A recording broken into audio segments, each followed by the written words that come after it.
Hello guys, welcome on your educational platform YT channel com. हमारी series चल रही है question of confuse in examination hall series. इसके तहत हम purified version of G stop NCERT the given folder Indian polity and constitution के महत्वपूर्ण विषयों पर चर्चा करते हैं। आज का हमारा महत्वपूर्ण विषय है कुछ प्रारंभिक जनहित याचिकाएं। सम प्राइमरी और इनिशियल पब्लिक लिटिगेशंस। देखिए 1979 में, अगर आपने अभी तक कॉम एरिया एजुकेशन चैनल को सब्सक्राइब नहीं किया तो कृपया सब्सक्राइब कर दें, लाइक कर दें, नोटिफिकेशन बिल को ऑल कर दें और वीडियोस को शेयर करें। अपने दोस्तों को बताएं जो भी परीक्षा देने आए हैं यूपीएससी बीसीएस। 1979 में विचाराधीन कैदियों के बारे में बात किया गया। विचाराधीन कैदियों के बारे में खबरें छापी गई। क्या खबरें छपी थी? इसमें देखिए कुछ याचिकाओं के बारे में चर्चा थी कि बिहार में जेलों में बंद, बिहार में देखिए भूमिका बन रही है सम इसेंशियल पब्लिक लिटिगेशंस की 1979 विचाराधीन कैदियों के बारे में खबरें छपी हमारे समाचार पत्र में कि बिहार के जेलों में कैदियों को काफी लंबी अवधि तक कैदियों को काफी लंबी अवधि तक बंदी बनाकर रखा गया था। बंदी बनाकर रखा गया। देखिए 1979 का जो दौर था उस समय हमारे पास जनसंख्या भी कम थी और उसी के पर्याप्त मात्रा में हमारे पास जेलें भी थी कि हम अब चूंकि भारत के आजाद होने के पहले भी ब्रिटिश गवर्नमेंट ने काफ़ी जेलें यहाँ बनवाई और काफ़ी मजबूत जेलें बनवाई, जिसमें कि हमारे महत्वपूर्ण स्वतंत्रता सेनानियों को भी कई बार सजाएं दी गई। और उसके बाद जब हमारा देश आज़ाद हो गया उसके बाद एक खबर छपी 1979 में कि जो विचाराधीन कैदी के बारे में खबर छपी, बहुत ही अच्छा आर्टिकल छपा। उसमें कहा गया कि बिहार के जेलों में कैदियों को काफ़ी लंबी अवधि तक बंदी बनाकर रखा गया था।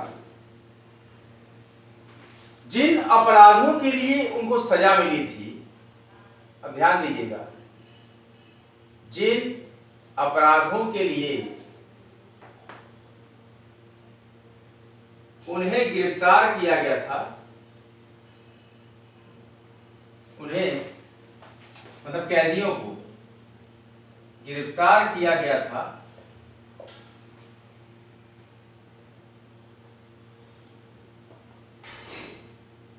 यदि उसमें, अब देखिए, सही मतलब होता, मतलब कि साक्ष्य न मिलने के कारण और गलत साक्ष्यों के आधार पर भी वो बेचारे किसी तरीके से सजा काटते थे। जिन अपराधों के लिए उन्हें गिरफ्तार किया गया था, यदि उसमें सही मतलब होता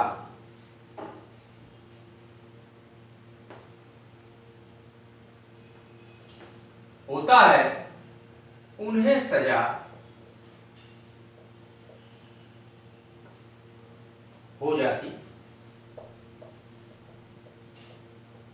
तो अब विचाराधीन है, तो अगर इनके मतलब से कि जो इस वजह से इनको गिरफ्तार किया गया, इनको सजा अगर हो जाती तो भी वो कैदी, देखिए बहुत महीन बात है, ध्यान से सुनिएगा, तो भी वो कैदी उतनी लंबी अवधि तक कैद नहीं किए जाते। उतनी लंबी अवधि तक कैद नहीं किए जा सकते थे।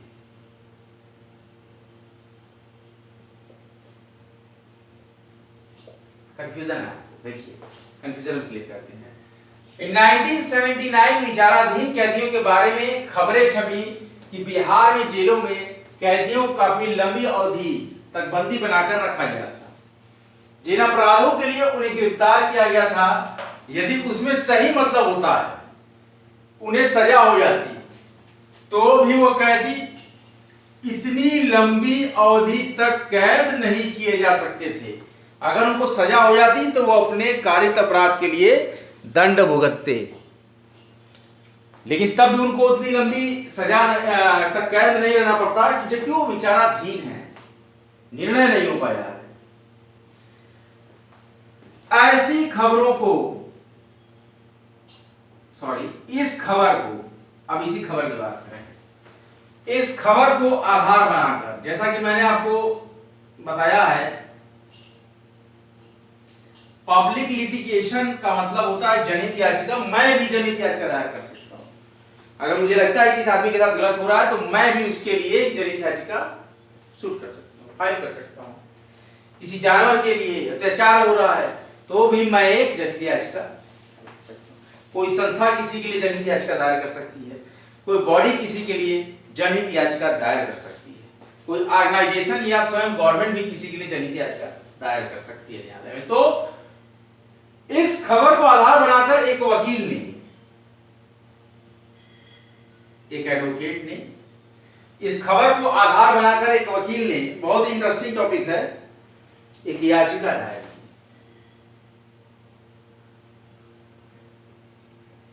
एक याचिका दायर की। क्या उसने याचिका में लिखा? सुप्रीम कोर्ट में यह याचिका, सुप्रीम कोर्ट में यह मुकदमा चला। क्लियर? यह मुकदमा चला। एक एडवोकेट ने याचिका दायर की किस मुद्दे पर कि बड़ी लंबी अवधि तक बिहार में कैदियों को विचाराधीन कैदी की तरह रखा गया है और उतनी लंबी अवधि तक कैदी नहीं हो सकते थे अगर इनको इनकी कारित अपराध की सजा का निर्णय हो जाता। लेकिन वो विचाराधीन होने की वजह से जो सजा इनको 2 साल होनी थी, 20 साल से जेल में पड़े हुए, क्योंकि इनके ऊपर कोई विचार नहीं हुआ। तो इस खबर को आधार बनाकर एक वकील ने याचिका दायर की और सुप्रीम कोर्ट में यह मुकदमा चला। यह पहली जनहित याचिका, फर्स्ट पब्लिक लिटिगेशन, यह पहली जनहित याचिका, ये पहली जनहित याचिका के रूप में प्रसिद्ध हुई। पहली इन्होंने डाली थी के रूप में प्रसिद्ध हुई। देखिए कितना इंटरेस्टिंग टॉपिक हो गया। अब ये याचिका जो डाली इन्होंने एडवोकेट साहब ने, ये पहली याचिका के रूप में प्रसिद्ध हुई। पहली पब्लिक इंटरेस्ट लिटिगेशन फाइल किया गया। इस मुकदमे को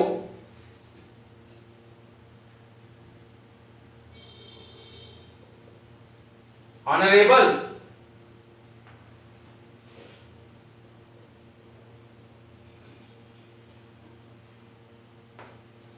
इस मुकदमे को हुसैन आरा खातून वर्सेस बिहार स्टेट, बिहार राज्य, कौन सा केस है? हुसैन आरा खातून वर्सेस बिहार स्टेट के नाम से जाना जाता है। इस पब्लिक इंटरेस्ट लिटिगेशन को हुसैन आरा खातून वर्सेस बिहार स्टेट या स्टेट ऑफ बिहार के नाम से जाना जाता है।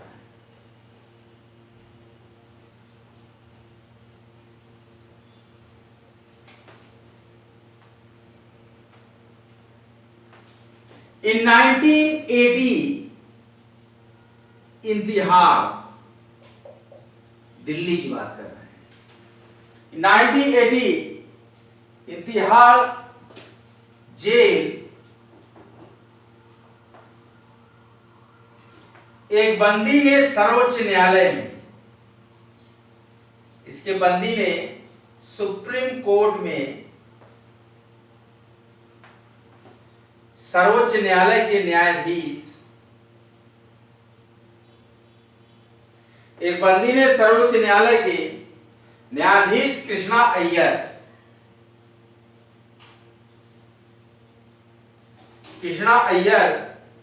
को एक पत्र भेजा।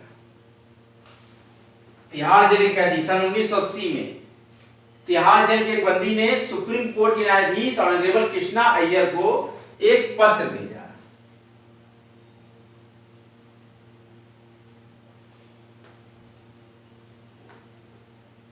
इसमें बंदियों को बताया इन्होंने, इसमें का मतलब इस पत्र में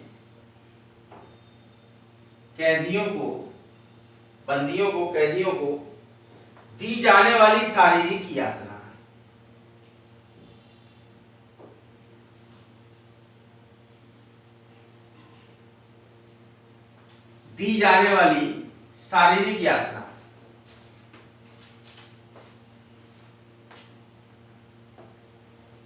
यातनाओं का वर्णन किया था। बहुत ही शारीरिक यातना होती है जिन्होंने वर्णन किया गया।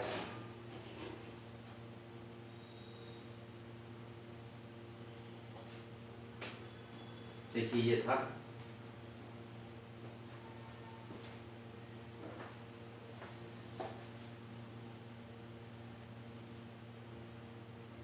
न्यायाधीश ने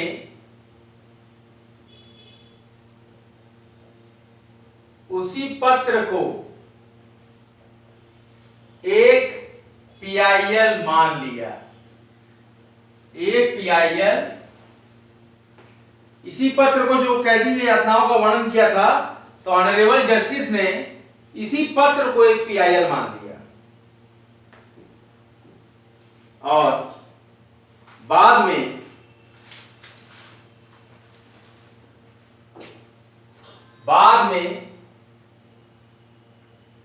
कोर्ट ने पत्रों को याचिका के रूप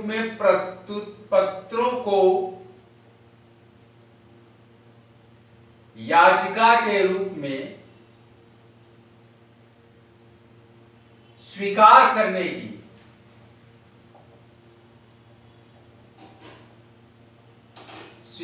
करने की प्रथा समाप्त कर दी।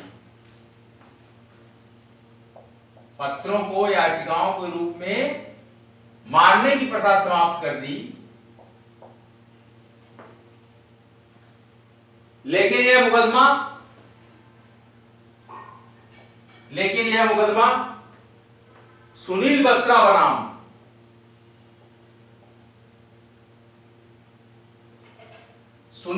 बनाम दिल्ली प्रशासन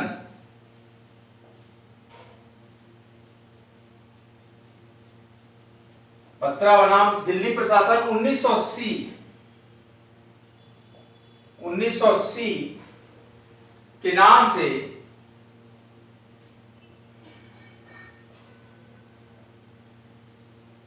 शुरुआती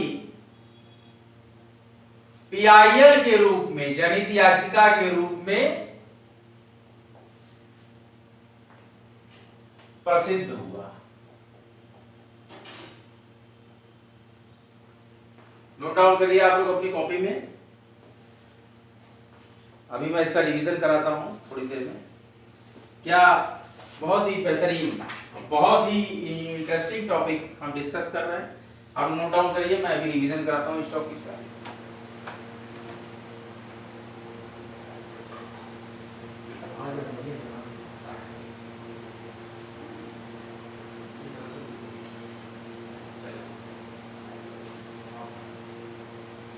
जनहित याचिका का जो ये महत्वपूर्ण क्रम आप देख रहे हैं, इसमें हमारा महत्वपूर्ण पॉइंट चल रहा है कुछ प्रारंभिक जनहित याचिकाएं।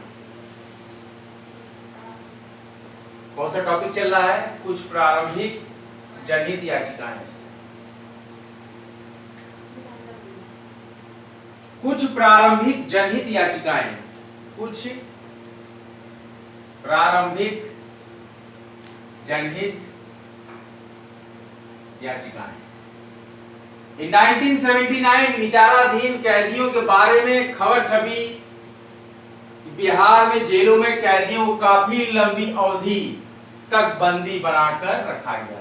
जिन अपराधों के लिए उन्हें गिरफ्तार किया गया था, यदि उसमें सही मतलब होता है तो उन्हें सजा हो जाती, और सजा हो जाती तो कभी उनको मिलता दंड, सजा हो जाती। लेकिन फिर भी वो कैदी उतनी लंबी अवधि तक कैद नहीं किए जा सकते थे जबकि वो सजा पाते। तो इस खबर को आधार बनाकर एक वकील ने एक याचिका दायर की, जनहित याचिका। सुप्रीम कोर्ट में यह मुकदमा चला। यह पहली पब्लिक लिटिगेशन, इंटरेस्ट लिटिगेशन थी, उसके लिए प्रसिद्ध हुई, और इस मुकदमे को हुसैनारा खातून वर्सेस स्टेट ऑफ बिहार के नाम से जाना जाता है। फिर सेकंड केस होता है पब्लिक इंटरेस्ट लिटिगेशन का। इन 1980 इन द तिहाड़ जेल एक बंदी ने सुप्रीम कोर्ट के न्यायाधीश ऑनरेबल कृष्णा अय्यर को एक पत्र भेजा, और इसमें बंदियों को दी जाने वाली शारीरिक यातनाओं का वर्णन किया गया था। न्यायाधीश ऑनरेबल कृष्णा अय्यर ने उसी पत्र को एवं पीआईएल मान लिया, उसी पत्र को पीआईएल मान लिया। बाद में कोर्ट ने पत्रों को याचिका के रूप में स्वीकार करने की प्रथा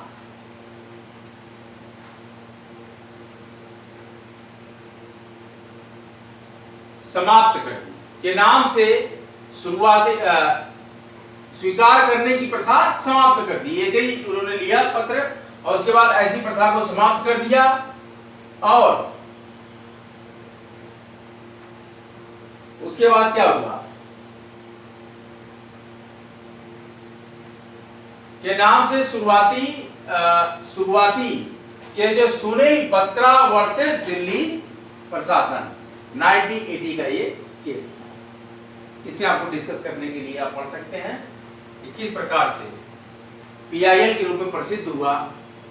क्या है? सुनील बत्रा वर्सेस दिल्ली प्रशासन 1980। यही जनहित याचिकाएं हैं जिसके ये हमने डिस्कस किया, और ऐसे ही महत्वपूर्ण लेक्चर्स को हम बराबर डिस्कस करते रहेंगे।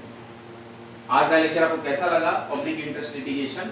तो सिंपल सा हमने बताया था आपको जनहित याचिका के बारे में कि अगर आप किसी भी व्यक्ति के ऊपर कोई अत्याचार हो रहा है, या किसी जानवर के ऊपर कोई अत्याचार हो रहा है, किसी भी जीवित वस्तु के ऊपर कोई अत्याचार हो रहा है, तो आप एक जनहित याचिका दायर कर सकते हैं, या आप कर सकते हैं, कोई संस्था कर सकती है, या कोई सरकार कर सकती है।